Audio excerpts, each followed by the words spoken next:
is the first time we've ever done an event in Vietnamese like this before, and I checked, it's also the first time in the whole UK that we've done a Vietnamese child sex abuse event, so you are making history. You're making history just by being here today. I'd also invite Rachel. Rachel, please could you introduce yourself? We've got a microphone there for you. Is it on? I think so. Just one more. Hi everyone.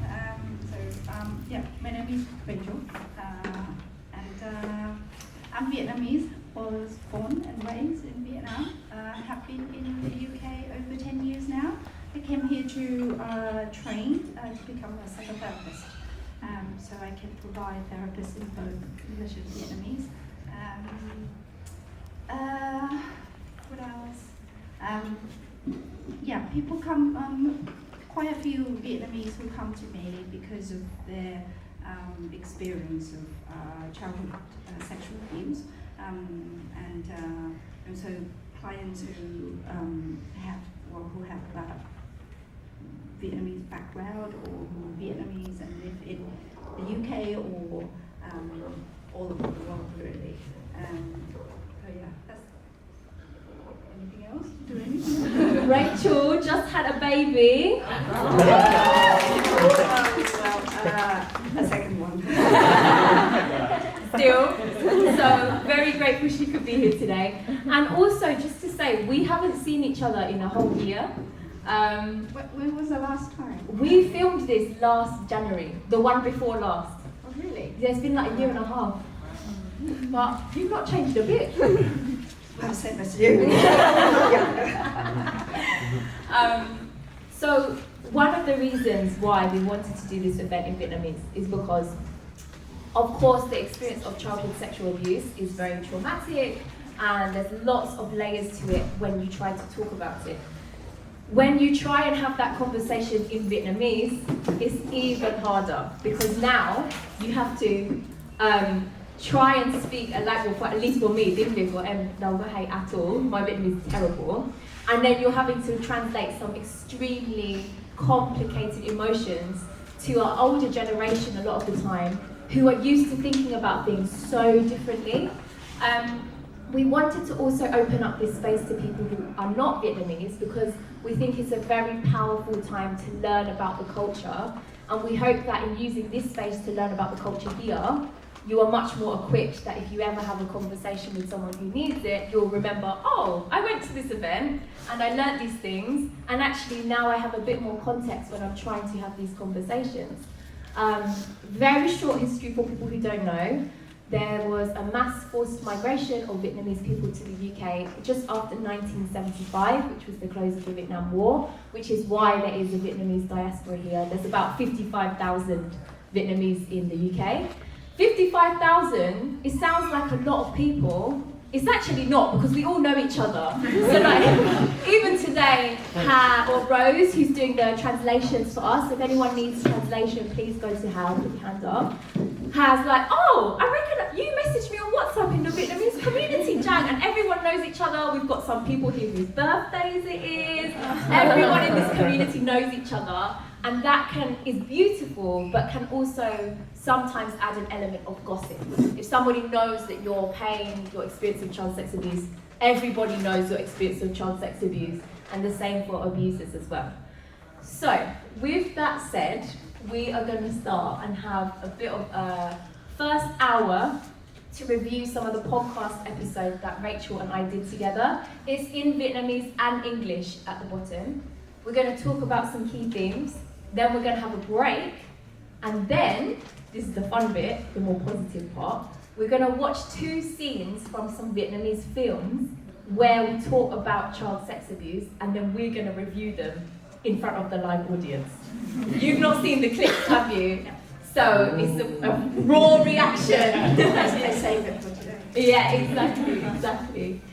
So, yeah, shall we start, Bill, by just playing a section of the podcast? Yeah, let's just sit and watch. So I thought we could spend a big chunk of the episode talking about what phrases people should say and why when they're trying to have this conversation with their elders. These phrases are very sensitive to talk about. So it's not like because I'm Vietnamese, so I can just automatically know the phrase to talk about it. But even have a normal conversation, sometimes it's just like, I just want you to listen to me. It's also quite difficult in Vietnamese, let alone that difficult topic. So the word sex in translation, in Vietnamese translation is tình dục, or it can mean giới tính. Child sexual abuse is translated as lạm dụng tịch dục trẻ em. Here's an example how you could start a conversation. Con có một cái vấn đề rất là tế nhị và con muốn chia sẻ với ba mẹ. Có một cái chuyện đó đã xảy ra và con không biết nói làm như thế nào bây giờ, nhưng mà con đã bị tình dục bởi một người này, một người trong gia đình của mình. That in itself is not the most difficult part. The most difficult part for me so far is about how to say in a way that your parents could listen to you. And an example is I could say, con nói cái chuyện này cho ba mẹ nghe. Con hy vọng rằng ba mẹ có thể lắng nghe con và giúp đỡ con, ủng hộ con.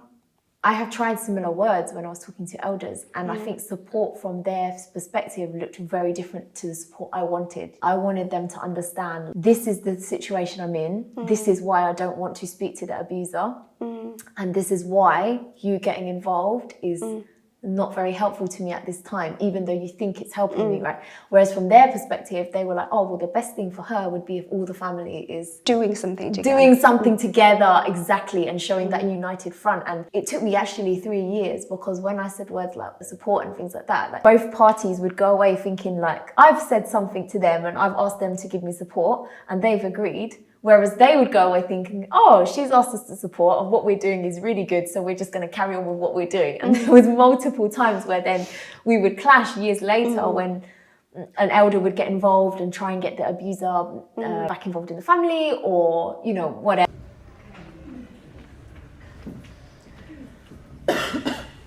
Rachel, con nhớ, do you remember us having that conversation? To be honest, I felt my voice a bit weird. Stick to it. I was like, my hair was short back then. No one told me that was not a look. Self-conscious. I think that everyone has that. Yeah, I do remember that. What we talk about. It feels like it was just yesterday. Yeah. One thing that has happened is on your chairs you will see an article by the LA Times. It's called How to Talk About Mental Health in Vietnamese. It looks like this. Rachel and I have read it. We are obsessed with this article. And it talks a lot about why in the Vietnamese culture it can be really easy to hide your emotions, you know? You might share something bad has happened and an elder might say to you, oh, quen đi, bỏ đi, like, đâu có nghĩa gì nữa, it doesn't mean anything anymore, like, forget about it, it's fine, move on. And a lot of that can come back to, you know, when our families, our elders came here in 70s and 80s, they had to start from nothing, right?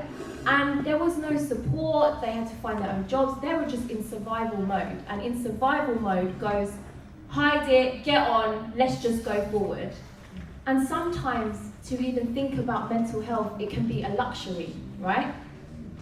And when we have these conversations, they might be saying, bury the emotion, but what that does to the person is it makes them feel really like their pain has been forgotten about and that it's not important compared to the tragedies that everyone has gone through post-war. Yeah, I agree. I do work with some clients who are from that generation who came here on the boat. Is that what they call it? Boat people here? Yeah. And they suffer a lot of trauma, and it's easy to not talk about the traumas, not talk about things that's so painful for them, because what's the point? that would be the thing that they tell themselves, what's the point of remembering something so painful? So, and then that it kind of ingrained in them, in their body, and the way that they would teach their children. And when their children, were born, they follow that path. They didn't know, children were born, it's like a blank page, and they would just get whatever that the parents tell them to. And if the parents say to them that, just forget about it, just ignore it, just move on, as a very young age, you grow up, you learn, and you follow that, and you kind of think about the world and about the pain and about the experience, whatever that it is negative, or whatever that is painful, just move on, just ignore it. And then it keep going on, after generation after generation. And then the kids grow up being adults, but then the kids who are being told that just forget about it, still stay with you. That kids haven't grown up, because they didn't have the tools of how to grow up, how to get through this. It's not about get over the experience, it's about to get through it, and learn to live with it. And speaking of the next generation, there's a lot of us in this room. It's thế hệ, right? Yeah, the young generation. If you are learning Vietnamese through your family, ai có dạy cái chữ tình dục, or who's teaching you the word for sex if you're learning the language through your family, or like even the word cảm xúc, cảm giác. I didn't know those words until you talked to me, and that's not that's not negative on my family. That's just, why are you going to teach that to somebody? And then if you're not equipped with the language, how are you then going to share something like this that's happened? So what we tried really hard to do in this podcast, and if you are Vietnamese, I really recommend that you listen to it, is you taught me not only the words to translate the phrases, but also how to not just translate word for word, but say it in a way that like really resonates. And this article, I think, does a really good job of that as well. Yeah, they provide a lot of vocabulary, so like explain it, and also the cultural background of that word and why is it so difficult for them to even say it. Yeah. Maybe it's just not in the kind of a day-to-day conversation that you have. And mental health topic about mental health is not really something positive in Vietnamese culture. Considering that I had no idea about counseling and therapy until about maybe in 2010, and that was very lucky opportunity. Got to know about that through the work I was doing, and then I questioned myself, what is it? Why is not available? Like nobody knew about it. My parents had no idea about mental health service. The only thing that they knew about like tâm thần and bệnh viện tâm thần, like mental health hospital. But it's not about the well-being. It's not about the health. It's about the mental. The word mental, and that makes everyone so afraid of it. So whoever that has a mental illness, not like mental health, but a mental illness, something that's so negative, and you have to stay away from those people. That's what I was told. Yes, and that's another theme that comes up in this article is the giữ thể dịch cho gia đình, like saving face for the family. Like your pain is not just your pain; it's reflecting bad on everyone. Thì nếu mình nói chuyện về ủng hộ gia đình, when we talk about supporting the family, we're thinking, okay, so the best way to support them is to pretend everything is fine. Let's just everyone go parties together, let's invite the abuser, let's have a great time, it's wonderful. And what they're thinking in this thế hệ lớn is thinking, oh, we're doing this so that we are coming across as the strong family unit, everything's fantastic. But from our generation, it's like, hang on, you're just brushing off everything that I'm saying, and now I have to pretend this reality, like what was even the point of talking about what I went through, right?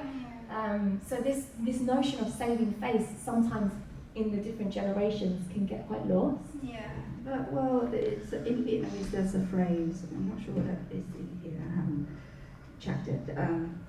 It's called tốt khoe xấu che. Yeah, have you heard of it? Yeah, so it's kind of like anything that good, you show, you know, the world. Anything bad, hide it. So yeah, and for their reason is to protect you, and to protect the, you know, like your image, so people don't talk badly about you. Yes. When you said that, it's not about child sex abuse, but I remember when I got into Cambridge, was the same year that I stopped going to church, and everyone was like, "Oh my gosh, Sophia got into Cambridge. Did you hear? She's so smart. She's so amazing." And it's like, "Oh, we're not going to talk about that she's not gone to church," but people were asking, which is like, I don't know what you're talking about. So again, it's like only showing the positive, and that puts a lot of emphasis on the person to then have to pretend that everything's fine. And even when I'm in a room like this, my biggest worry is everyone gonna get something from this conversation? Or if I share these deepest things about my past, am I gonna overburden somebody? You create a habit where you always see yourself as being the person that supports everyone, to kind of make up for, I guess, support you wanted but didn't quite have. So that's another theme. Rose, Okay. are there any key bits of the conversation you might want to sum up in Vietnamese for the audience? Or Would someone in the audience like me to translate, or everyone's okay with everything that's being said? yes? Yeah. No? Okay, cool. Bill, let's play the second clip, please.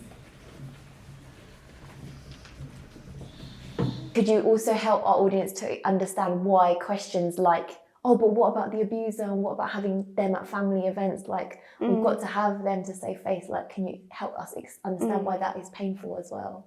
Và một cái vấn đề khác nữa là khi mà mình chia cái vấn đề là mình bị xâm hại hoặc là lạm dụng tình dục, thì cái câu đầu tiên đừng có nói rằng là thế thì cái người xâm hại bạn, người nhà của bạn như vậy thì phải làm sao trong những cái bữa tiệc gia đình, thế thì người đó ở đó thì bạn phải ở đó chứ. Nói như vậy thì bạn đã tập trung thay vì tập trung vào người nạn nhân thì bạn lại tập trung vào cái người mà xâm hại. Thế thì người bạn đó. Một điều nữa thì khi mà một người nào đó chia sẻ với bạn rằng là người ta bị xâm hại thì đừng quan tâm tới cái người đã xâm hại người đó. Đừng có đặt để cái tâm trí của bạn vào cái người đã xâm hại bạn của mình. Người bạn của bạn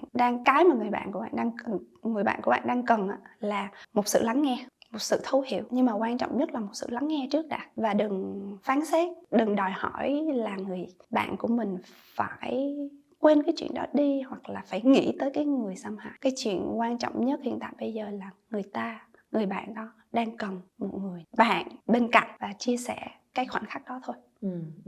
Rồi bây giờ hai bạn sẽ nói Before we get to my terrible Vietnamese.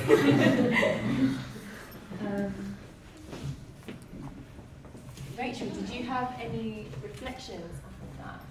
That one, oh yeah. Well, there's quite a lot of things to explore about how to support the people that went through childhood sexual abuse. Have you guys ever been in that situation with someone you know that shares something with you, and how did you respond to them? Like your first instinct, what would that be? You want to share? I think just like you mentioned in the video, sometimes it's quite hard to navigate what to say at the moment, because as a friend you want to support them, but if you are not equipped with the right tools or even the right language to say, you also worry that you could further the traumas, or sometimes, well, in my experience, sometimes I just don't know if I should ask about the situation. Should I say something like just to comfort them at the moment? But then that gets tricky as well. So exactly what you mentioned in the video. It's like so many layers. Yeah. So many ways to support, but you don't know what is an appropriate way.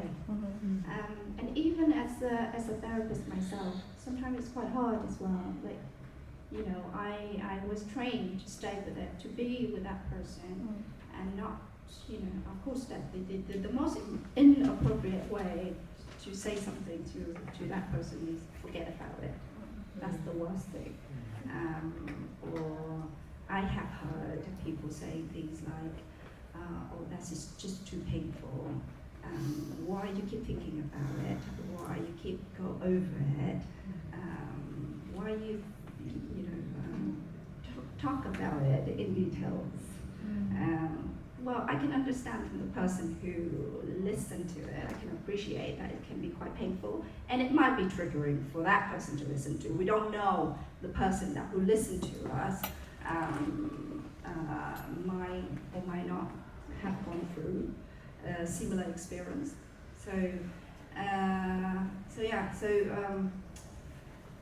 It is triggering. It is complicated, and it's good that Sophie has this page and this program that can introduce or make an awareness of how to talk about it or how to be with it. You don't have to take away the pain from the person who shared a painful experience with you. You do what you can. You do what you feel like. What would you like from someone else? Would do that for you, and maybe put yourself in that position, and just imagine. Maybe you don't know what exactly how painful it is, but you can guess. You can imagine. Oh, that must be painful for you. Oh, I'm so sorry that you have to go through it. I wish that I could do something to support you. Even that, like I don't know how to respond to it. You be honest, be authentic. Say what feels, you really feel, instead of pretend that it didn't happen. Pretend that experience didn't happen to your friend or your family member. Anything to add? Yeah. Sophia chỉ muốn chia một câu với mọi người. Chỉ vì Sophia ngồi xuống với chị Rachel nói chuyện về tình dục xâm hại đứa trẻ em, nó đâu có nghĩa là Sophia biết everything about how to say this topic. Just because I'm sitting here, I'm not an expert. We're learning all the time. Even in the community, I don't go out and talk about this. I wait till someone finds out, and then I'm like, okay, let me just jump on that. Like, I don't know how to talk. There's elders in my community who don't know how, if I'm even doing this work. And even if I speak to elders and I'm like, ước mơ của Sophia là đi về Việt Nam giúp những người bị tình dục xâm hại hồi đứa trẻ, right? People will be like to me, ủa sao đưa chuyện đó về, like, why are you bringing that? If I say, my dream is to help people who've experienced child sex abuse, then why are you bringing this up? Like, that would be the response. Why are you bringing this up again and again and again? Why can't you just let it rest? Why can't you just heal it and move on like we did in the war, which was worse than this? Just get over it. And I think there's a degree of healing that needs to happen to even be able to sit here, right? And I'm trying to do it to make sure that these conversations can happen and that people have a resource, isn't it? It's quite funny when you were saying that. It was ironic. It's like people that's telling you that just let it rest.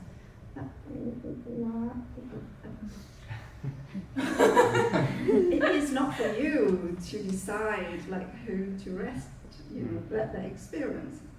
It is my experience. It is mine, even though it was painful. But it is mine, and I have the ownership of that, and I can decide when to let it go. It's not your decision to make. And I think sometimes that's hard in the community because we all do know each other. So you could be worried that, it is your pain, but also you don't know if your abuser has done that to other people, and you don't know if you're talking in the community, someone else might also be a victim, and no one's talking about it, which means you think, I'm alone in this, but actually there's so many other people, and if we normalised having that conversation, we might be able to support more people to come out and get the proper help that they need. And when we talk about this issue, we stop abusers. Abusers love secrets. They absolutely love secrets because they can thrive off of it. You don't know the word for sex. You don't know what abuse is. Okay, let me just make this a nice experience. Let me coerce the child, and therefore we can have that conversation better, right? And if the kids are aware, if people know how to have these conversations, if you're having it in a more relaxed environment like this, often and little, and not about the gory details and the exact nature of the abuse, you make it easier each time to have that conversation. And then where can the abusers hide? It's much, much harder. Just came to my mind this phrase, like doctors tend to say, like, prevent instead of cure. So it is, the community, the elders, older people in the community, their responsibility is to raise this awareness to kids, teach them how to protect themselves, how to make them aware that how to protect their body, girls or boys, both, and spot what is inappropriate behavior. It's not about the strangers that we need to be afraid of. It is the strange behaviors that we need to be aware of. Very quotable.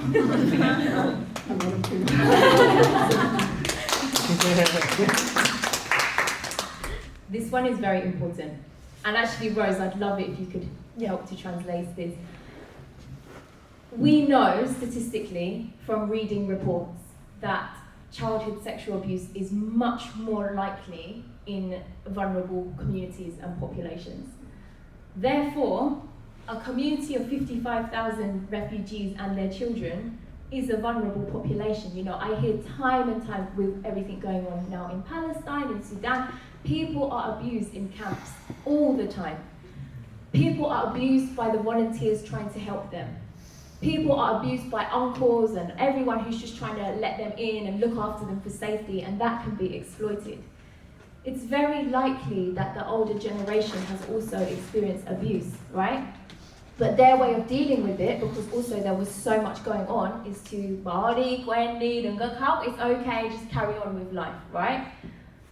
I think the most beautiful thing, and this is why I'm so happy we came together, G, is that we're having this conversation across generations and we're learning from each other. I've learned so much from you about how to have these conversations better. I used to just say the word la, which means worry, all the time. And people hear worry, they think, oh, la, it's just a little thing. If you say like la lang or something, it's like, oh, that's way worse.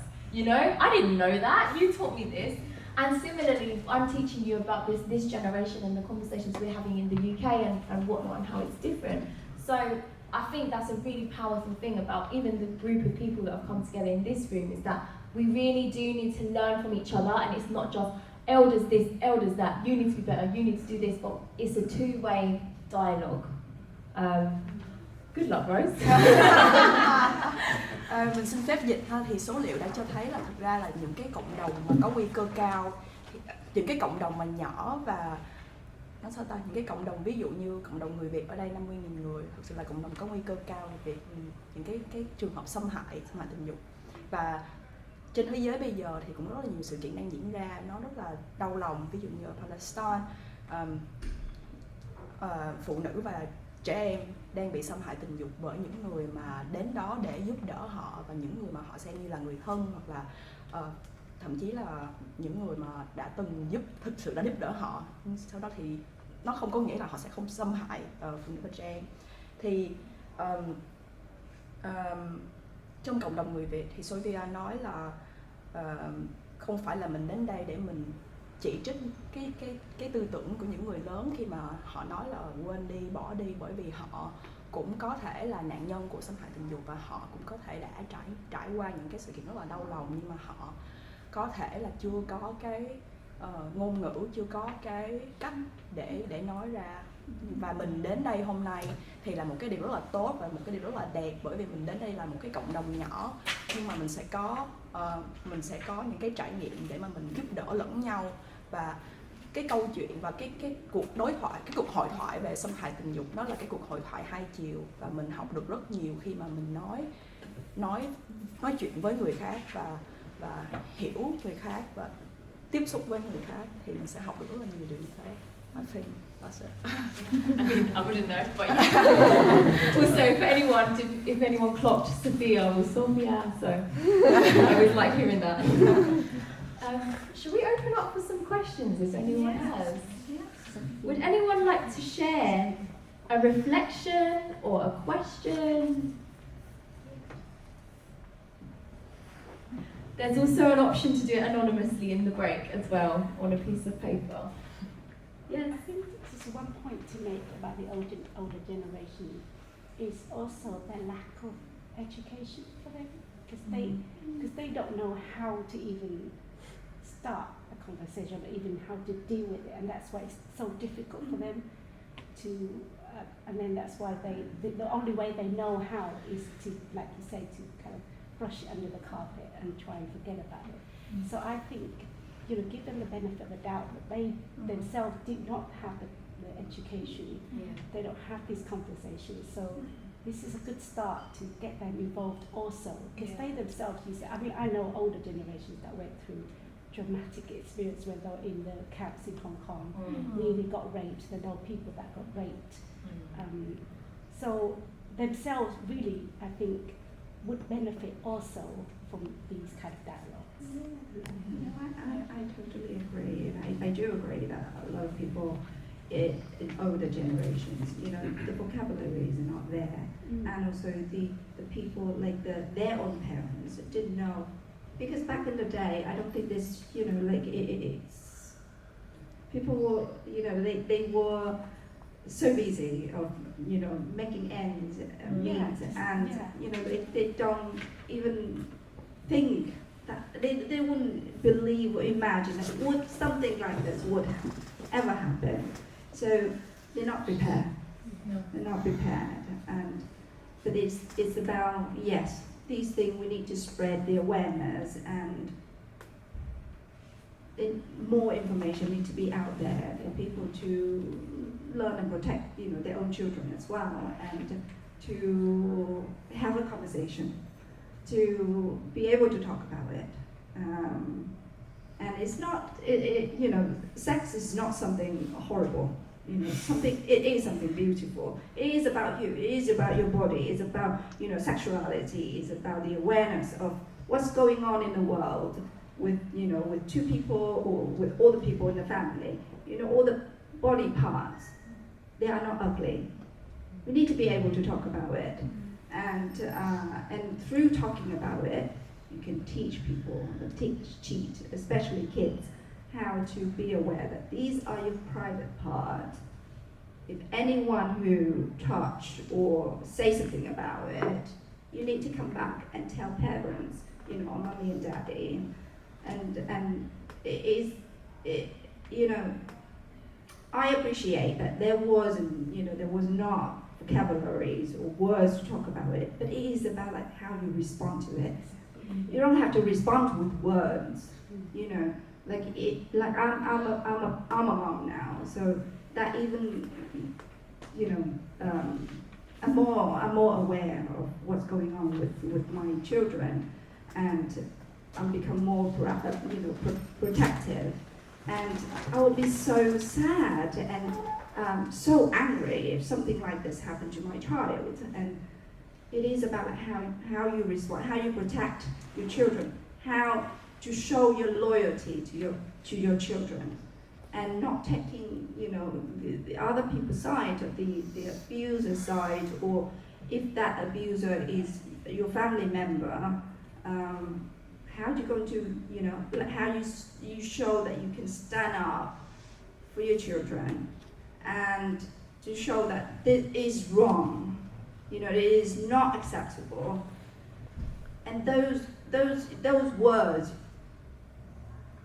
there's nothing to do with sexuality or abuse or rape, but to say that, well, I'm not happy that happened to you, I'm so angry that it happened to you, I'm so sorry you have to go through that. Those words are human words. You show kindness, you show care and loving.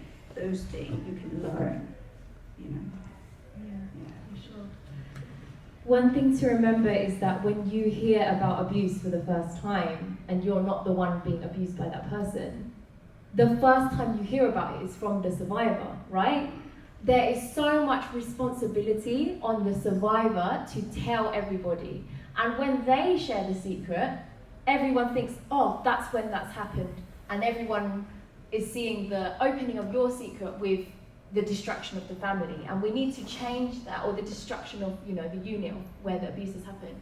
And we need to change that to thinking, actually, the abuser is the person who did this, and the person who's coming forward, even years later, is the one who's just putting a light on it. But it's not, it shouldn't be their responsibility. So one thing I also encourage with children is not making this conversation like a big sit down, this should not happen and you are responsible to tell me, but just very gentle, oh okay, like remember, you know, there's secrets and there's surprises, you know? Secrets are things that, surprises are things like, oh, we've got a birthday cake for the two people whose birthday is in this room.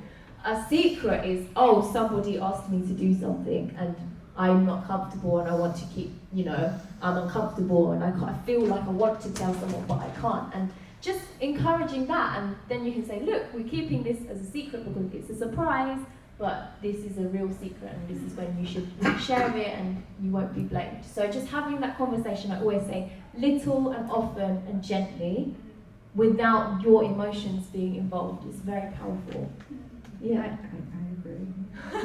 I'm so glad. Yes. I just had a question in terms of talking to kids not as the parent. So I feel like I come in contact with a lot of kids through family and friends in life, and I'm pretty sure the parents are not having these conversations with their kids. How do you go about that? Because I think there's like, do you go to the parents? Do you go directly to the kids? That feels like a difficult balance. And as someone, you don't want to come in and be like, oh, blah, blah, blah, Matilda told me X, Y, Z. Do you know what I mean? Like, how Yes. do you have advice on that and navigating that? Can I ask a little bit more, like those children that you So want just to- like cousins who have kids or friends who have kids, right? Who, like I have lots of conversation with, but would want to ask, you know, are they familiar with their body parts? Are they having those conversations in school, at home? I don't think they are, just from like how I hear them talk. I feel a responsibility to bring up those topics, right? And exactly like you're talking about today, and having those gentle conversations. But do you advise going directly to the kids, or do you advise kind of bringing that to their parents and asking them to have those conversations? I guess it's just navigating that.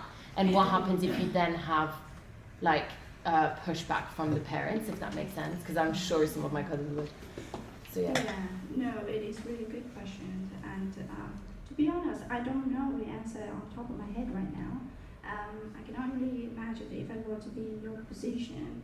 Depends on the relationship that you have with your cousin, and just checking in.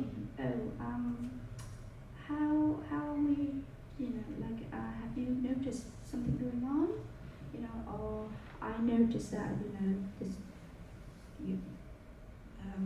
Your niece or nephew or your child is, you know, have mentioned this with me, and I wonder if they have mentioned that to you, and what do you think about it?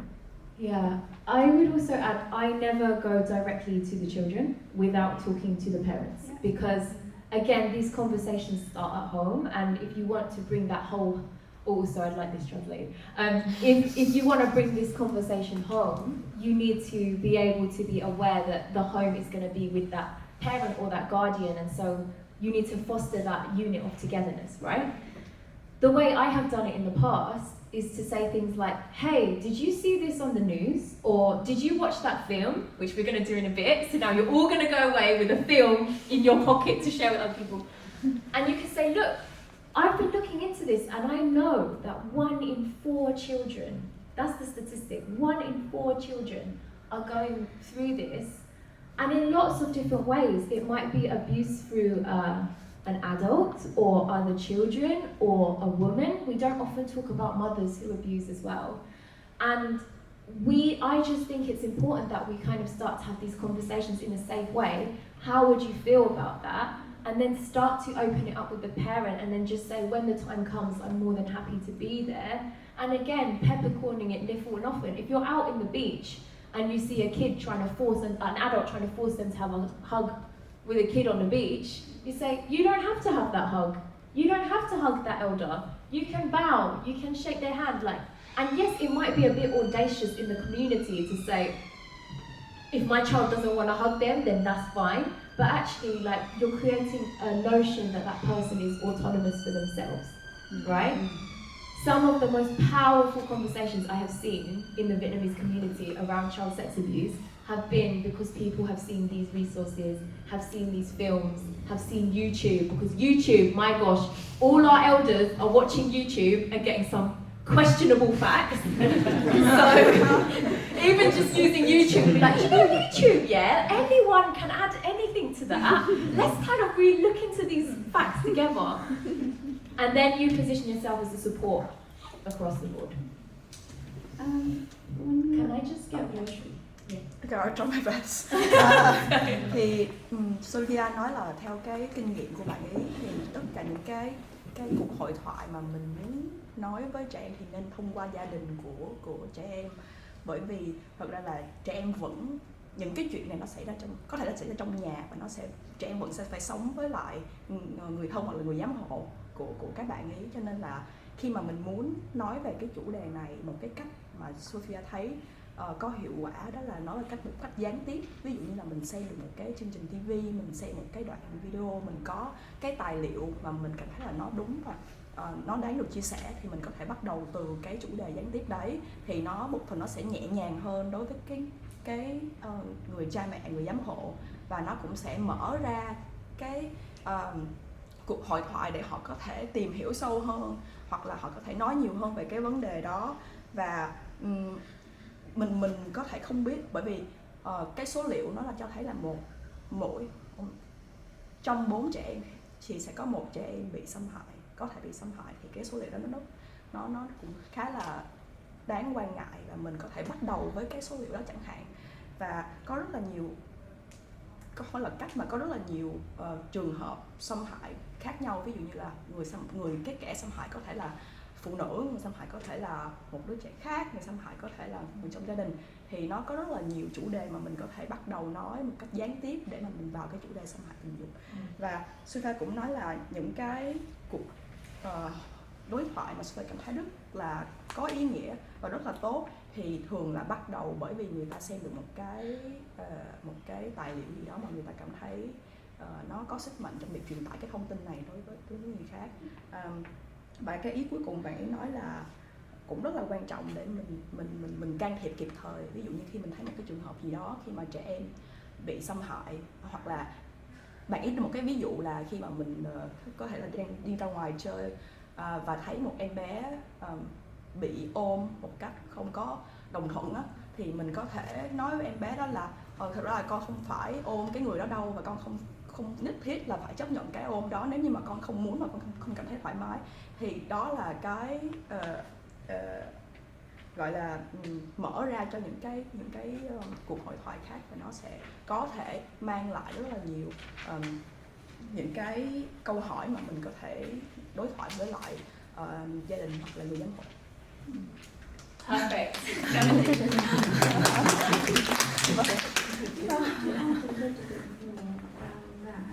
you mentioned about, the abuser might be the parents. So what do we do? True. We can't speak to the parents directly.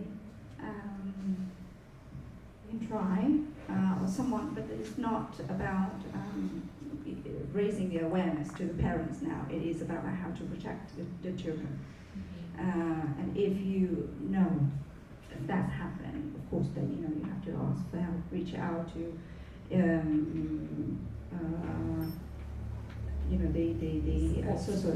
social workers, support workers. We have references in the book if anyone needs that. Yeah, and also that if you are teachers or someone who cares for kids or nanny, knows about the kids that you are look after, express some concern behavior, then to speak to someone someone, I don't know, like what example we could use if we were to be a nanny. Who should we contact to? Who should we reach out to?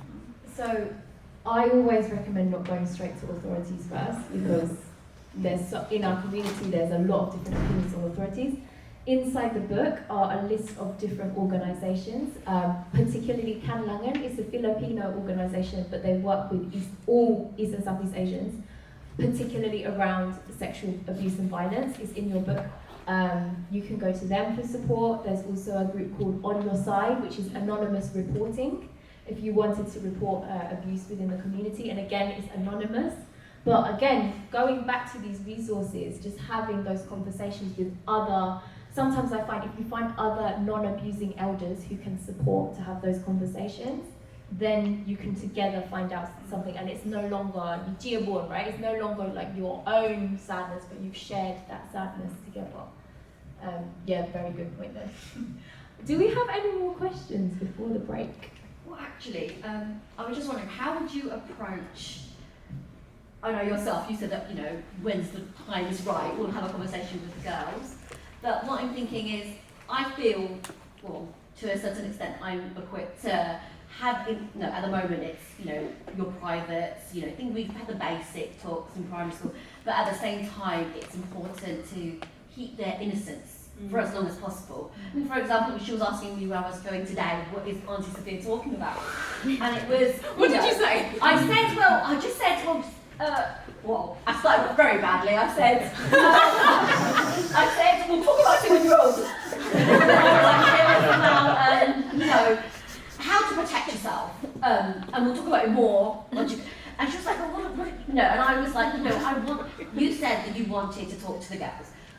Out of curiosity, what exactly would you talk to them about? In the sense of, so at the moment, happy-go-lucky children, I want to keep their innocence for as long as possible.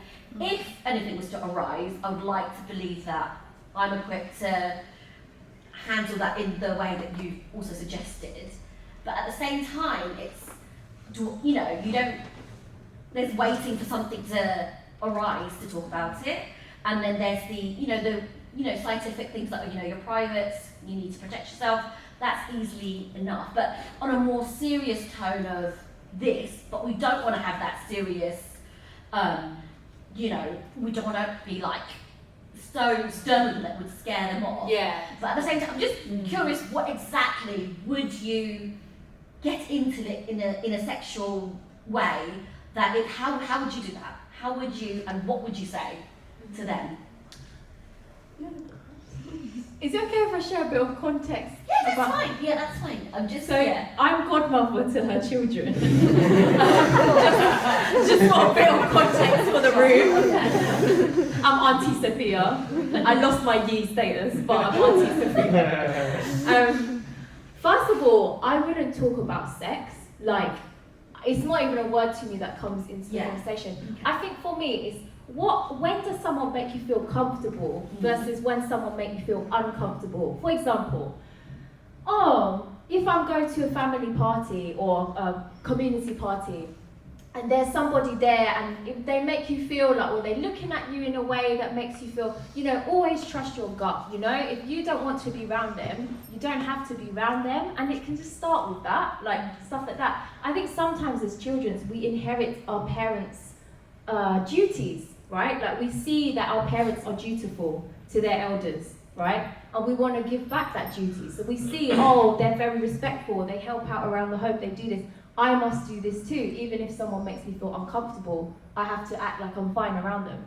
But just having that conversation with the kids, like, if you're out and somebody makes you feel uncomfortable means they might look at you weird, or they might ask you to do something you're uncomfortable with, or they might touch you, and if they ask those questions and they dig more, then you can just say in a very matter of fact, like not a stressed way, because I think if you share your stress, then they're like, okay, if mummy or daddy or the parent is stressed about this, then I know I can't talk to them about it. They're like, what if someone asks me if they want to like take a photo of me or touch me up here, and you're like, that's not okay, and that's not something that if that makes you feel uncomfortable, you know, you should have a conversation. You don't have to be in that situation and mummy will support you, rather than go, that is terrible and that is really bad, because then instantly they will hide and they might not share anymore. So I would go in and just be very chill and just say, yeah, and then I would pepper that conversation into other things. So if we're going out and I see something or I see a movie or whatever, and I'm like, yeah, like, that's okay, you know, that this person is acting this way, or this is not okay, or do you see how that person was forced to hug that person? You don't have to do that. Things like that. And I totally understand the preserving the innocence thing. And I think that is why most parents, I mean, you know better than me, but that's why most parents choose not to have this conversation. But what I will say is that the playground is not always an innocent place. And the children are sometimes learning about these things before we're able to keep up with them. And that's why you've got all these the anti-smartphone movement in primary schools now and all of that.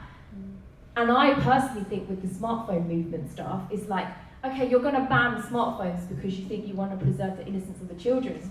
But are you talking about when that child eventually gets a smartphone and they're going to go crazy, or like they might, you know, take photos and not realise where they're going to end up, and that's a whole other story. So like, how are we allowing them to understand this is what you can interact with and this is what's safe and comfortable and this is what's not? And a nice way to start it is to talk about smartphones and say, look, do you know why mummy and daddy only want you to be friends with people you know on Roblox? Oh, it's because this, that and the other, and we do this because we don't want the strangers on Roblox to do this. But also, your friends might ask you to do things, and just because someone's a friend, that doesn't mean that you have to do everything that they say. And it's the same with elders, and we are trying to do that because we want you to feel comfortable and still have fun, but just understand that there are things in the world that you need to be careful about. That's how I do it. Yeah. Do you have anything to add? Well, I think that is, you can start anytime really to talk about inappropriate things or things that are dangerous, and that, you know, at the moment, I'm not talking about just, you know, sex or sexuality, but it is about feelings, about things, you know, you can read a lot about that through books, you know, children books nowadays, they have things to talk about the body parts, and through that, you can say, can explain to them or talk about it, and maybe just have a blasé conversation. Yeah, that's your private part, and you know, not to let anyone touch it. Or, we went through toilet training at the moment, and you know, like my eldest one, he would. Lately, he started to do potty or to do toilet on his own. So, and he would say that, you know, I don't want daddy here, I don't want mommy here, and we respect that. It's like that is how you teach. It's something is a day to day and started very young. So that is just one example. Research suggests that a child is sexually aware from as young as 3. So that doesn't mean they're having, of course, sex, but they are aware of those parts and the sensations from as young as 3. And I think a lot of us might find that a very uncomfortable truth.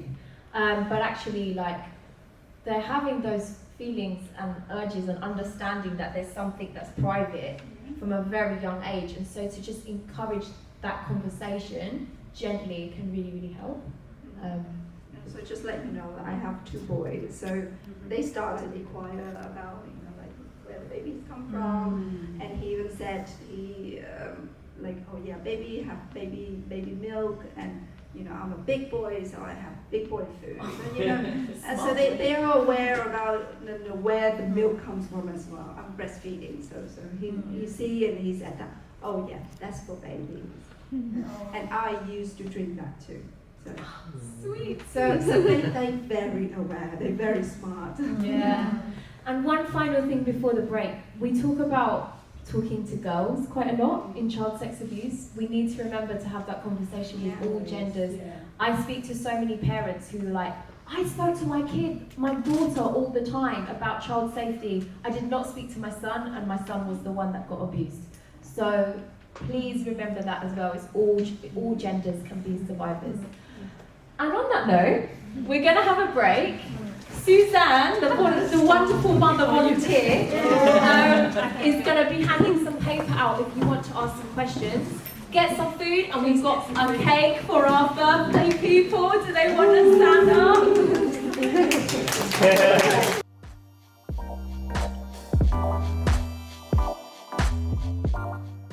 Hi everyone, welcome back. Hope you had some cake and food. Yeah? All happy? This is the moment you've all been waiting for. Xem phim! Okay, so Rachel is going in completely blind here. We're going to watch one clip for a minute and then we'll review it together and we do the same thing. Take some questions and then send you on your merry way. So, Bill, our lovely tech person, could you please play this one? This is a section from a film called Không Ai Biết, which means no one knows.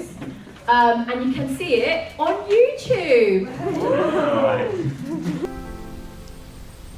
Con ơn má, con chứ thật con mới đi học về. Chú đi làm ở đâu mà lâu quá vậy? Cả tuần nay con nhớ chú ghê á. Chú đi cùng Trịnh trên Sài Gòn á. Nè, má dạy hoài à. Con lớn rồi, sao con cứ ôm xà nẹo người khác giới hoài làm sao? Còn đứng đó làm chi nữa? Đi vô thay đồ đi rồi lo cơm nước phụ với má nè. Dạ.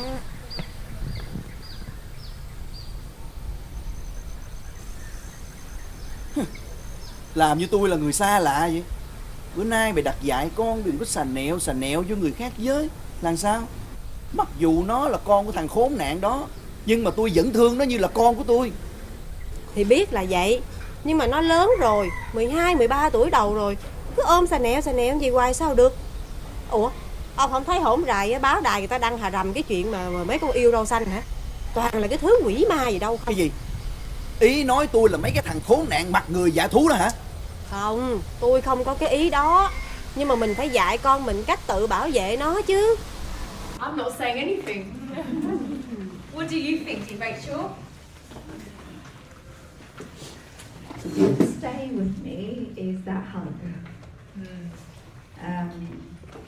It's not because I am against it, but it kind of maybe reminded me about how I was raised in Vietnam. You know, I saw that there's definitely the difference in culture, the cultural difference between Vietnam and in the UK, what is normal and what is not normal. And I kind of like my mom's voice echoing when I was watching it. Yeah, so that's the first thought. How did you feel about the mother telling off the daughter in front of the stepfather? I don't know what his relation is. Yeah, that's we need to know about what the relationship there. What's the context behind it? It appears to me that the daughter has no idea what's going on, where is it coming from. From what he said, it's been going on for some time, but suddenly she told her not to. So it's quite abrupt. Where was the preparation? Where is it coming from? The only time I had chats with some of my elders about the nyuk or anything like that was when I had my period. And it was like suddenly your period is the time for everyone to say, as she said in the film, you're adult now, you're a woman, people are going to want you, so you have to be responsible for your own body. And almost like having gun was the trigger, right? The period was the trigger. And one thing I think that was quite worrying about that was that she made the responsibility, the daughter's responsibility, exactly like how we were talking about earlier, right? Like suddenly, now that the daughter's older, she's got to make sure that nobody touches her, she's got to be responsible for herself. It's always going to be her news that is the bad news that she has to tell all the time.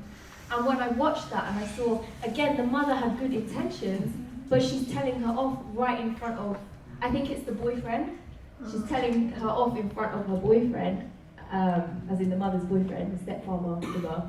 And it just, again, it creates this it's the intergenerational thing again, right? Of this misunderstanding of the intentions, which I thought was quite worrying. And not to spoil the movie, but I'm going to anyway. Actually, what happens later on is that it's a teenage boy who is abusing the girl later on, and he does it through making the most of the stepfather is the alcoholism. So he gives him lots of alcohol and then he abuses him.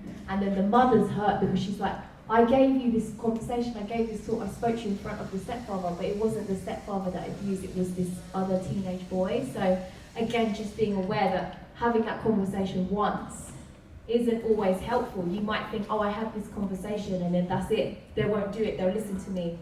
That's not how it goes. Again, little, often, reminding them that things, it's okay to feel uncomfortable and that they will be protected is very important. Did you mean that the mom was abused? No, the daughter, the 15-year-old daughter, she was abused later by a teenage boy. But the mum, when she finds out, is like, I gave you this talk in front of my boyfriend, in front of your stepfather, but you still got abused by someone else. So it's like this idea of blame, right? So if I was to do this different, again, I would have that conversation with the daughter in private. I wouldn't focus on her puberty. I think the fact that she's an adult now has nothing to do with it. It's about her safety. And again, I would say, you know, there's situations where you might feel uncomfortable and those might be friends or other adults or other children. Even if it's my boyfriend, like, it's okay and I will always be on your side, like, to protect you and whatever like that. But I'm just reminding you that it's okay to feel uncomfortable and to express it so I can support you. In a similar way to what we were talking about earlier about hugging elders and stuff like that. Yeah. I was saying not to tell, the child, telling off the child in front of anyone. Yeah, exactly, exactly. And just stop there and No, I do hear you about the puberty things, and it is a cultural thing. It is something that in Vietnam or in my family that is the mark. The girls grow up and kind of moving to like a woman phase now. So need to learn how to protect their private parts. But then before that, I had a quite interesting conversation with one of the audience here. Reminded me about back in the day, it was okay to have tắm mưa. It's like kind of like just have a shower in outside, out in the rain, and we were completely naked, and that was like a normal back in the day, But I am also aware during that time there were kids same age as me, even younger, already have been abused, but nobody knew about it. So to see that how often this happened in the family, within the family, kids will be abused without knowing that they were abused. They had no words to even tell their parents this is what happened. But they knew about. They would tell the parents that, oh yeah, this happened. But there are cases that they would tell the parents, but they block that out afterwards, so they don't have any memories about that conversation with the parents. And then they didn't even know that what happened afterwards. Who's going to protect them? Where this story ends? Yeah. So to see that, yes, it was a norm in Vietnam that kids would be naked outdoor, but it's not really acceptable. Now looking back, and to be make fun of it, or to be saying that, oh yeah, it's normal then, and so now they are coming here, and it was okay for them to touch a private part of another boy. Yes, I appreciate it. It is what they didn't know, that it was okay. It wasn't okay. But where's the line? What is okay and what is not okay? And I'm coming here now. I'm here now, And I know that I can say now that it is not okay. But I do see from the people who do that without knowing, because that was they were raised in Vietnam or in any other country. But the touching a kid, that is something we need to kind of like question that and spread the information, spread the awareness that is not really okay. It is not your child, so why are you touching them? Yeah. So to just see, to notice the difference of the culture and the generation, like you said. Yes, that's very true. I didn't know about that. One thing that I wanted to add, and I'm very glad, Dee, that you asked the question about innocence, because this Tumblr thing, it sounds very innocent, like you just go out naked. I was somewhere naked. I was the same. No, I was the same. Naked, and a lot of children that are naked. It's normal. Normal. Yeah. And we play with each other. And some boys like they read. And they have to measure who can do the fastest. Yeah, they're walking in line and then they read. And they see what happens. Wow. They all see each other. It's So creative. Such a resourceful culture. But exactly. And I just stress that it is among the kids. And that was okay among the kids. You know, that innocence remained among the kids. Not between the kids and the children, and the adults. Yeah. Back day we don't have rooms like here. So when we get changed, and then we know in a family, so like it can sleep. Yeah. But we don't have room like in now. Yeah. So it's like open. Yeah. And you know, like, this is the key thing I want to say, because that's innocence, right? Like, you're just playing, like, you're showering naked, it's innocence. The question is when the innocence becomes exploited, right? So, who are the adults that are watching everyone Tumblr, right? Why are you here? We're just showering and playing. Why are you actually sitting here? Like, very weird. Same in the UK, right? We shower behind closed doors. Who's finding the need to go behind closed doors? Abuse can happen anywhere, but even if the situation is the most innocent thing in the world, the real question is who is making the most of that to abuse it? Like in the refugee camp, right? Who is giving their kindness? Who is giving the food to strangers, organizing the like soaps and whatever to the people, but then at the same time demanding something else? They give, they abuse, right? So the real question is, we want to preserve the innocence, and innocence exists everywhere, but it can also be exploited. So, yeah, I'm very glad you brought this example up. Yeah. But the adults don't tell us. Yes. Yeah. Yes. They don't teach us or tell us anything. Yeah. So, yeah, because it's easier, right? It's easier to not have that conversation. Nobody wakes up going, I'm so happy today I'm going to talk to my baby about childhood sexual abuse. Who's happy to have that conversation? Nobody. But what's really nice is when we have that conversation, even if it's hard, we're keeping them safe. So that's what we're trying to do here, is encourage everyone to have the conversations, right? Yeah. No, I'm still struck with that. You know, like the story that you share with me during the break about a boy becoming, adult and coming here. Can you tell the story again? Can I say in Vietnamese? Yeah, we've got her. Yeah. Go, take it. You might as well. Well, this family, cái gia đình này ở Việt Nam mới qua. Is this about khoảng 20 years ago?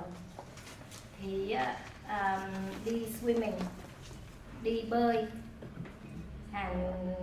thấy cái thằng nhỏ, rồi tự nhiên lại chọc cái con cu của nó, như là nghĩ là normal, như ở Việt Nam thì cứ lại chọc thì thôi. And in just about few hours later, mấy tiếng sau thì cảnh sát ập tới nhà, about 10 police, người cảnh sát tới nhà lục lọi hết, bắt cái người thanh niên nó đi. Can you translate that? Yeah. So it's the story about a family moved here like about 20 years ago, and they were just at the pool and they saw a young child, a male young child, a baby, well, a boy.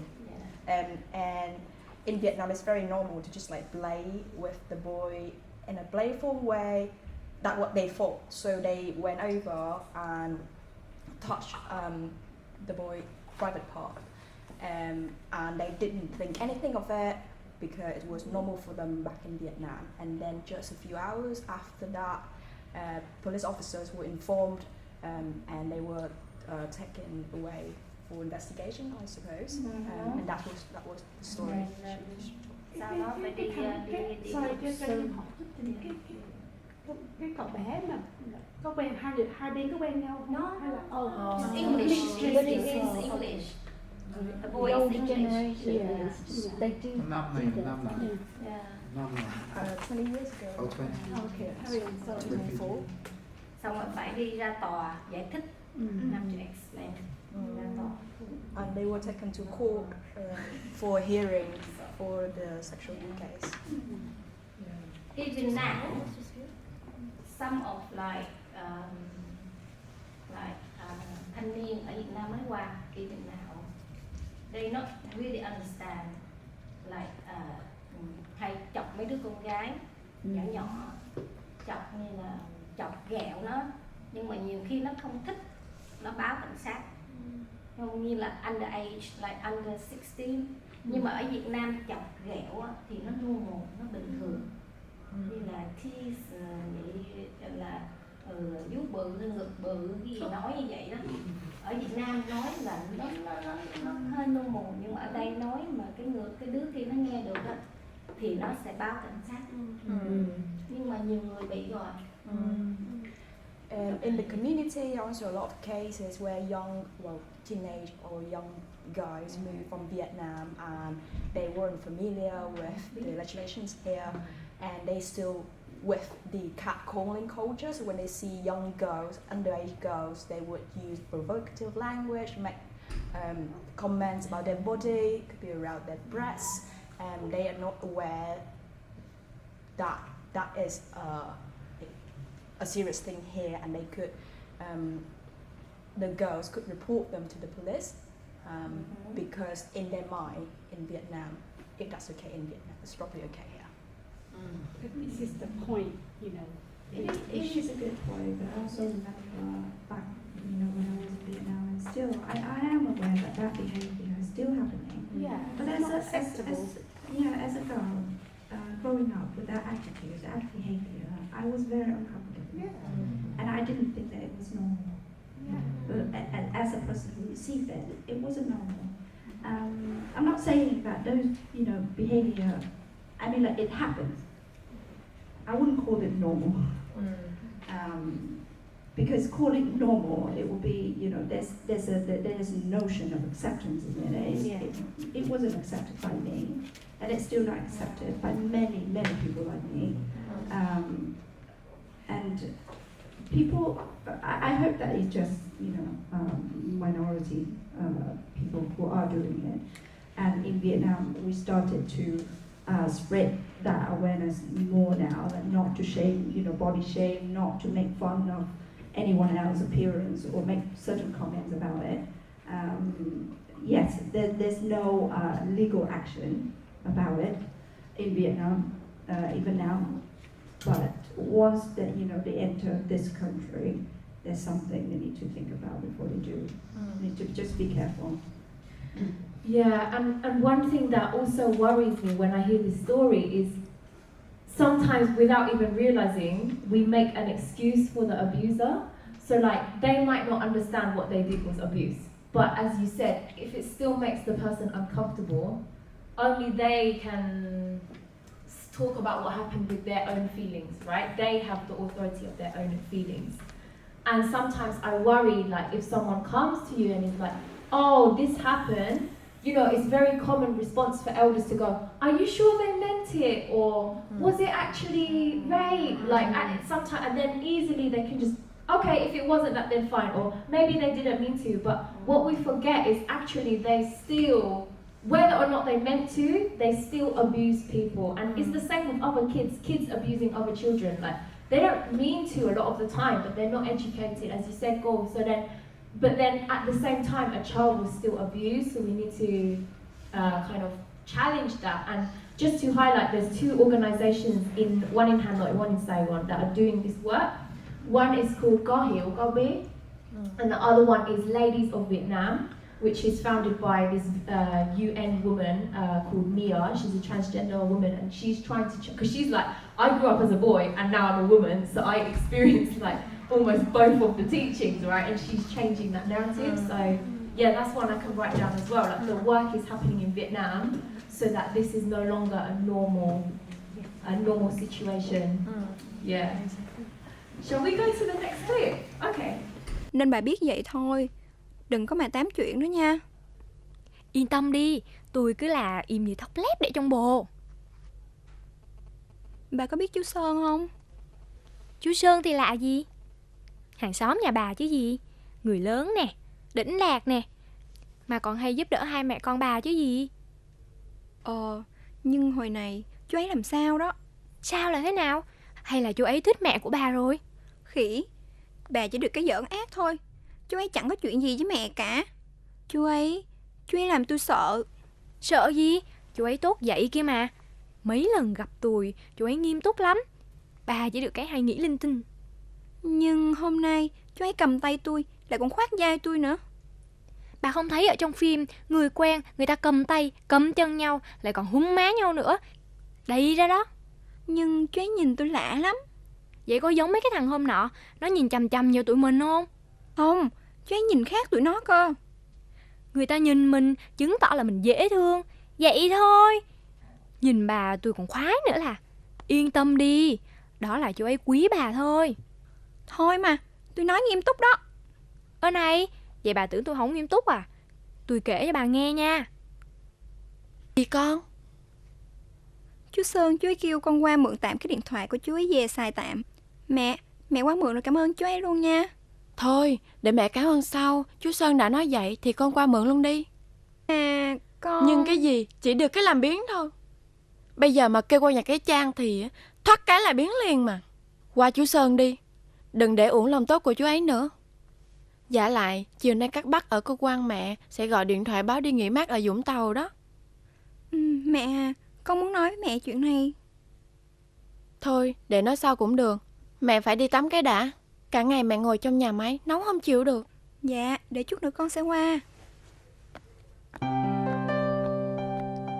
Chán quá, mẹ chẳng nghe mình chút nào.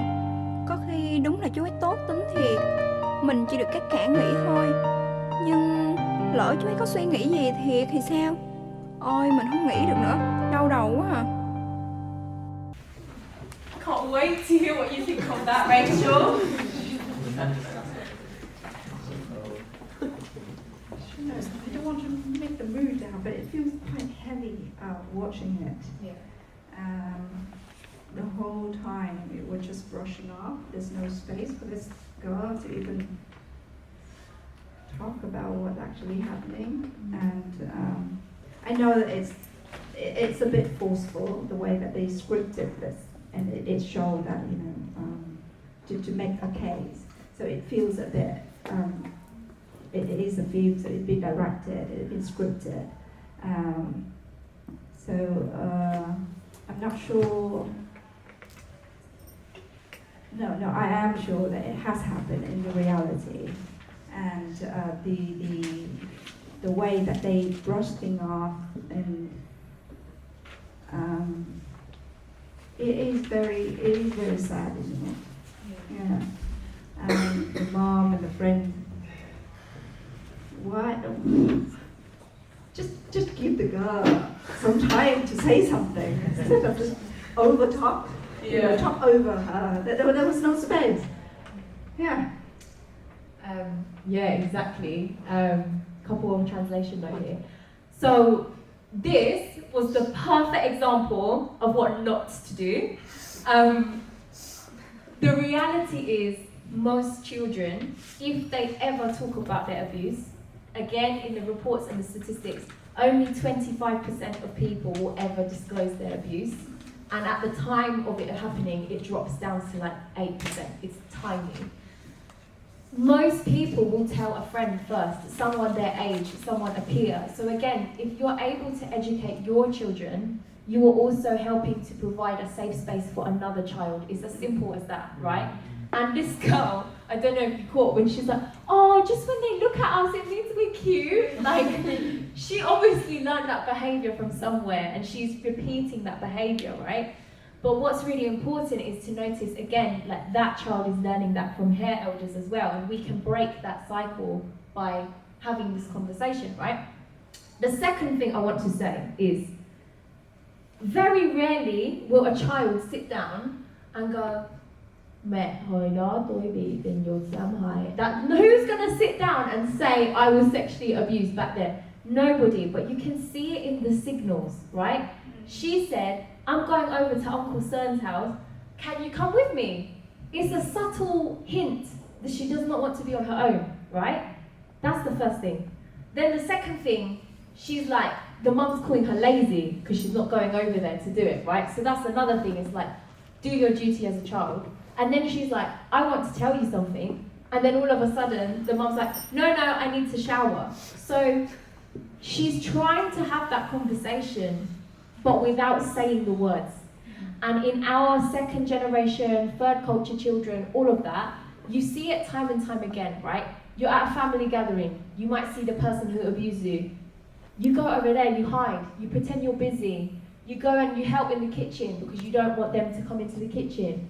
Or you're at a Vietnamese party event and they tell you to go over and say, maybe you want to pretend that everything's fine. So you go over to the person who abused you, if that's an elder or a child, and you're like, oh my gosh, hi, so good to see you. Because you want to cover up the fact that you don't want anyone to even suspect that you have been abused. So then you act up, you act overly happy because you don't want anyone to suspect it. I see that in the community all the time. But I also see people making excuses, right?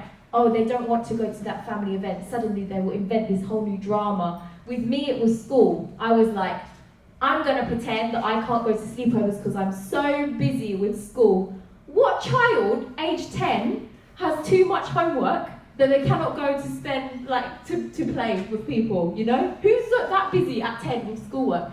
People find subtle ways of saying what they were trying to say without in their actions and not their words, I think. Cũng là bắt đầu từ số liệu thì thật ra là chỉ có 25% những cái nạn nhân bị xâm hại tình dục có thể nói về cái trải nghiệm của họ về cái việc xâm hại tình dục đó. Và nếu mà mình đi sâu hơn về số liệu, chỉ có 8% số nạn nhân có thể nói về cái sự kiện xâm hại tình dục vào cái thời điểm mà họ bị xâm hại. Thì có nghĩa là số liệu rất là thấp, rất là hiếm khi mà họ nói về chuyện đó. Và khi mà họ bắt đầu nói thì thường họ sẽ nói với một người bạn trước. Đó là lý do tại sao mà khi mà mình giáo dục con của mình hoặc là giáo dục những người những đứa trẻ để có thể nói và nghe về cái việc xâm hại tình dục đó, thì mình cũng đang giúp đỡ một đứa trẻ khác nữa. Thì đó là cái việc tại sao nó là quan trọng. Và thứ hai nữa là rất là hiếm có trẻ em nào mà tự nhiên ngồi xuống và nói là con vừa mới bị xâm hại tình dục và chuyện này con vừa mới bị như thế này như thế kia.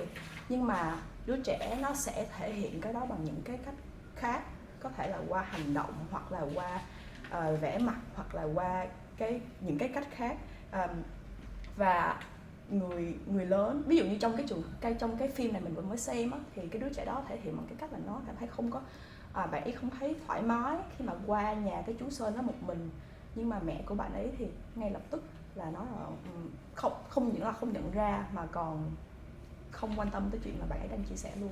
Thì đó là cái mà mình không nên làm với cái chuyện này. Và Sophia cũng nói là khi mà đứa trẻ bị xâm hại á, thường là nó sẽ có cả hai đầu của cái chuyện phản ứng rất tích cực hoặc rất tiêu cực. Ví dụ như rất tiêu cực là đứa trẻ đó sẽ đến cái buổi họp mặt gia đình với lại cái người xâm hại nó và nó sẽ trốn luôn, mà nó sẽ tránh mặt và nó không muốn gặp cái người đó luôn, bởi vì sẽ đó là có nỗi sợ hoặc là có sự lo lắng gì đó là nó sẽ trốn trong bếp chẳng hạn, hoặc là không phải nói chuyện với người đó. Nhưng mà cũng có những đứa trẻ cái việc nó thể hiện là rất tích cực, rồi nó sẽ kiểu chào bác, chào chị, chào chú, tới đó, tới gặp người đó, cười nói bình thường, bởi vì nó cố giấu cái chuyện xâm hại tình dục hoặc là cái cảm xúc mà nó đang thực sự cảm thấy. Thì có rất là nhiều cái mà đứa trẻ nó sẽ thể hiện ra không bằng lời nói, mà về cái việc mà nó bị xâm hại tình dục, và mình nên có cái sự hiểu biết về cái cách mà đứa trẻ thể hiện để mình có thể nói chuyện về cái đó.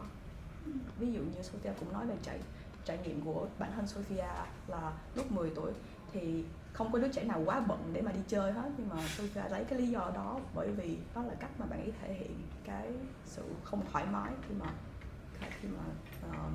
trải qua cái chuyện đó. Thank you. Does anyone else have any reflections of the film clips? I think the film was made like a while ago, right? Judging from just the color, the quality, and like how scripted it was.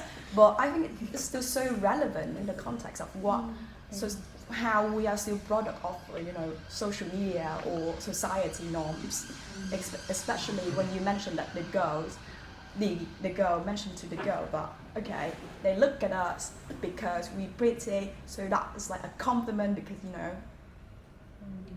we're pretty.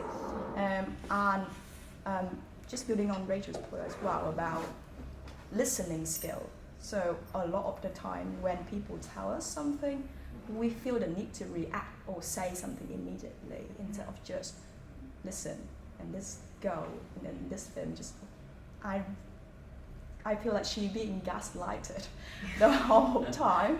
It's like, okay, you misjudge the situation. He's a really nice man because I know him as a nice man. So you must be mistaken. Yes, that's very true. Yes? I've just got a small comment, but I think that the very fact that there's this in Vietnamese films is, I mean, this is new to me. I wouldn't think that I have watched a lot of Vietnamese films, but in the ones I've watched, they haven't talked about it at all. So, I don't know, I think the fact that they are talking about this is a step forward in itself, because this is topics actually being covered. Which is why I think film is such a nice route, because the Netflix film Furies, for example, there's a scene of child sex abuse in that as well. Again, it's extremely graphic, just to warn everyone, but it's more like this happened to me, and instead of being meek and timid and very yin, like we were saying earlier, she's like, screw it, I'm gonna kill everyone, So it's nice to see this happen. Like, the films are starting to have those conversations, as you said, but they are very yet still. And even when you do have it, it's in like YouTube, educational stuff, maybe in school, not mainstream. And you're not allowed to comment on that YouTube video either. Yeah, exactly. I mean, like, that's for child protection, and that, like, you have to, you let people talk about it and give them the space to talk about it. I just want to add, if you notice the two films, they actually, it is common for films to show this. What is not common is about the educational idea behind it. So there's no way of spreading awareness. You have to just watch and then take whatever that you take. So there's no specific way of showing you, this is how you're going to do, this is how you're going to respond if someone telling you that they're being raped or being abused. But abusing scenes and kids being abused, or women and men being, those graphic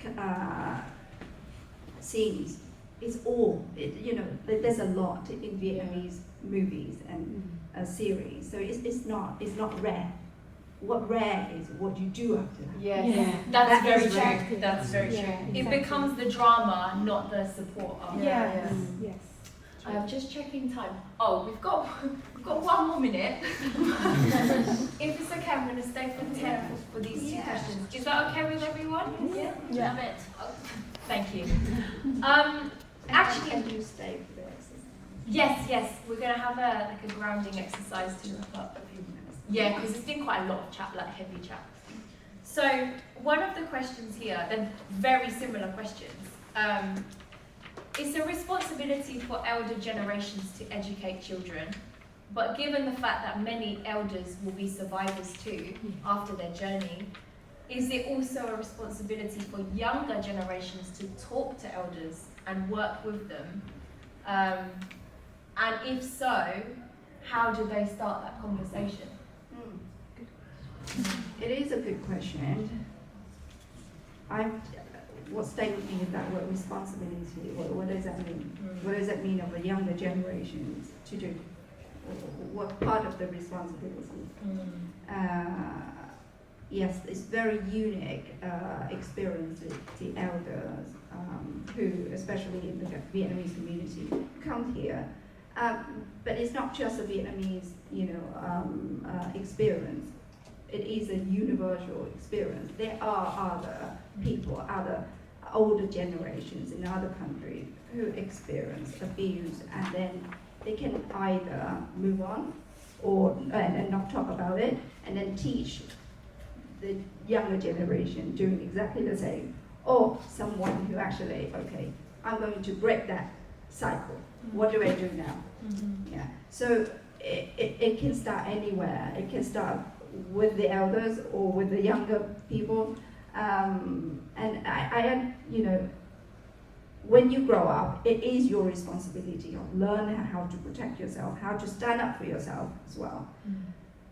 But can it just be, both, and also the social, responsibility as well?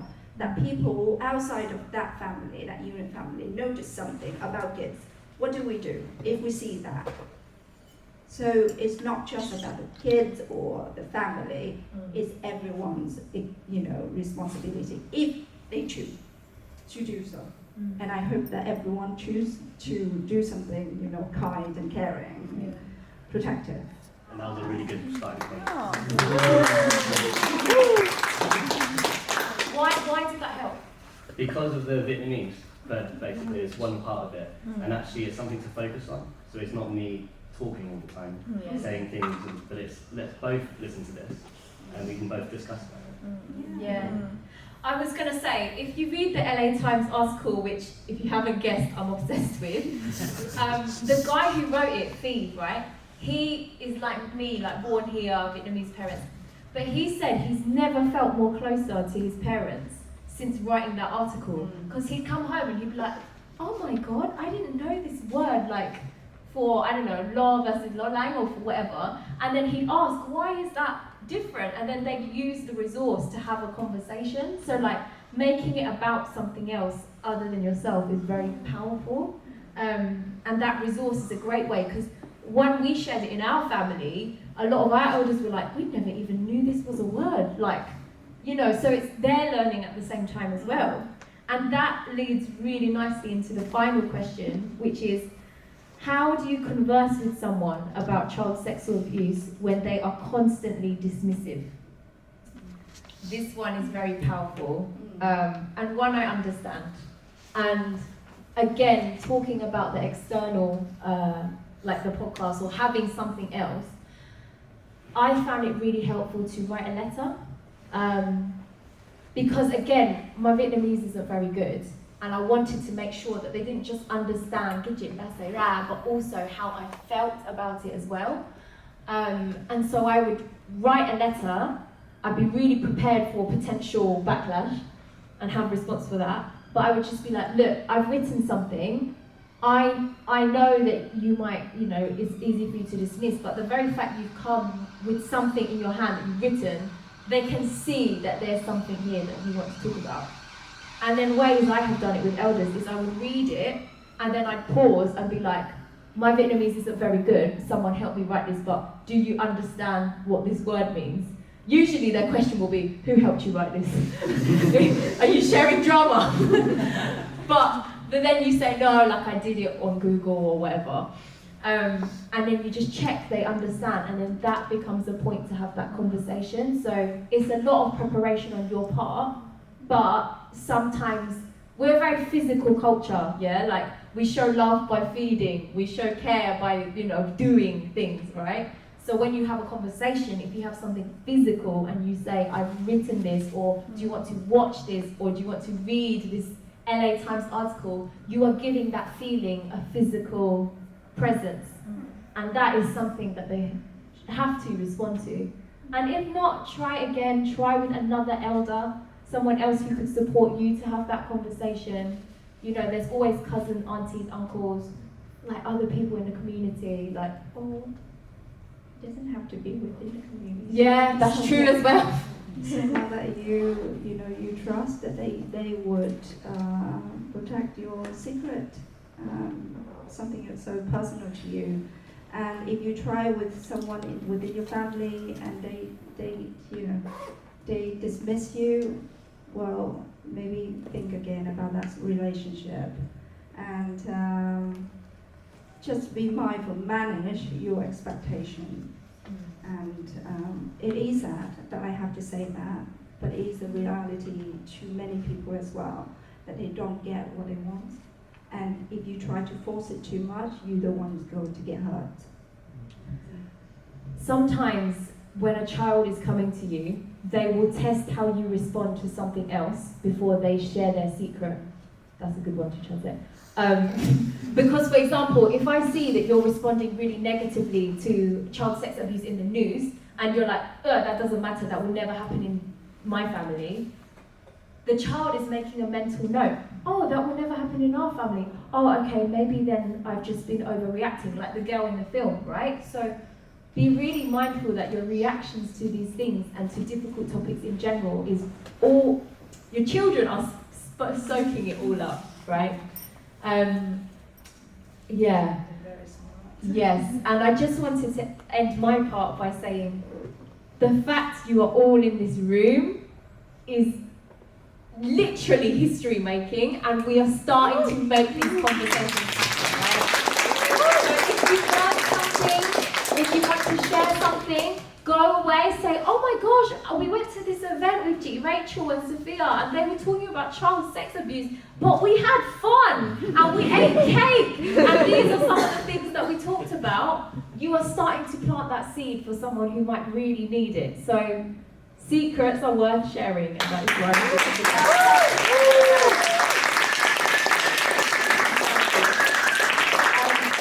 let Rose translate, and then we're going to end with Rachel's grounding exercise. And you have to fill in a feedback form so that I get money to do it again. Okay? Is it a way that people can, put feedback or? There's a sheet that we're going to just a hand sheet. out. Is there any way that I can read? Oh, I'm yes. not sure that, is there a forum that people can? I will share with you after, yeah. And if anyone wants to get involved, there's some information on the back of the leaflet that we gave you about ways you can sign up to newsletter, watch episodes, donate, whatever. Before you translate, just a quick note. It's something as a therapist, I would love to hear more about what touched you, what is relevant for you, or what tapped into you. Yes. I want to know more about it. If you're happy to share with me, that would be a pleasure to read. And, Yes. I might learn a lot more from that, from your experience and from what you share. Yes. And it is anonymous, so if you hated it, I want to know as well, so we can improve. Okay. Over to you, Rose. Sophia nói là đứa trẻ thì nó sẽ thử nói về một cái vấn đề khác, hoặc là đứa trẻ nó sẽ xem cái cách mà người lớn phản ứng với một cái vấn đề khác trước khi mà nó đi vào cái vấn đề chính. Ví dụ như là cái chuyện mà nó bị bệnh tình dục chẳng hạn, thì trước khi cái bạn trẻ đó chia sẻ về cái sự kiện là bị tình dục, thì có thể là bạn nhỏ đó sẽ xem coi mình phản ứng như thế nào với những cái thông tin trên báo chí, thông tin trên TV. Nếu như người lớn phản ứng rất tiêu cực, ví dụ như người lớn nói là chuyện này làm gì mà xảy ra trong cái nhà của mình, hoặc là sẽ không bao giờ xảy ra cái chuyện này trong cái ngôi nhà của tôi, thì đứa trẻ nó cũng sẽ tự nhiên nó bị nghĩ theo cái hướng đó là ok, trong nhà mình không thể xảy ra chuyện này được, và mình có khi là mình suy nghĩ quá nhiều. Giống như là cái bạn ở trong cái phim mình vừa xem vậy, thì có thể là đứa trẻ nó sẽ tiếp thu những cái suy nghĩ tiêu cực về cái chuyện mà chỉ để nói ra cái trải nghiệm của nó thôi. Và Sophia, cũng nói là chắc là mọi người cũng hiểu được là người của ta rất là lớn, thì cái chuyện mà bọn mình ngồi trong cái phòng này và có thể nói chuyện về làm chuyện tình dục trẻ em và có thể vui vẻ như thế này, và có thể ăn bánh, có thể cười với nhau, có thể kết bạn mới, là cái chuyện rất là tốt. Và Sophia rất cảm thấy rất là vui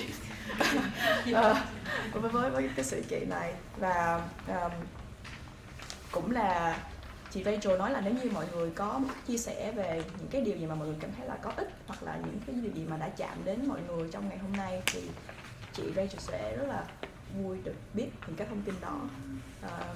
Yeah. And a big thank you to Rose. And one more then, a big thank you to Bill for the video. A big thank you to Matt for recording it for our friends in Hong Kong. And a big thank you to Michael and Suzanne. For Will for getting us the venue.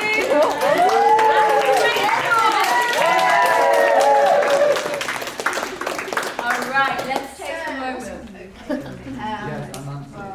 Shall we, if you want to, we can, let's start with sitting down. Okay. So I'm just doing some grounding exercise with you. And we start with, so just notice, from scale 0 to 10 at the moment, 10 is you are very grounded, very present in here, and 0 is not at all. Just notice that number in your mind. Where are you at? Okay, so we start with some deep breaths, deep breathing. Breathe in and out. In and out. And one more time. Let's breathe in and out. So let's stand up, stand all together. Everyone hear me, right? So let's do some stomping. As loud as you can hear. Don't forget to breathe. Oh yeah. Okay. Then, if you have a pen, do you have a pencil with you? Right. I'll just use this cup, whatever the object that you can throw. Yeah?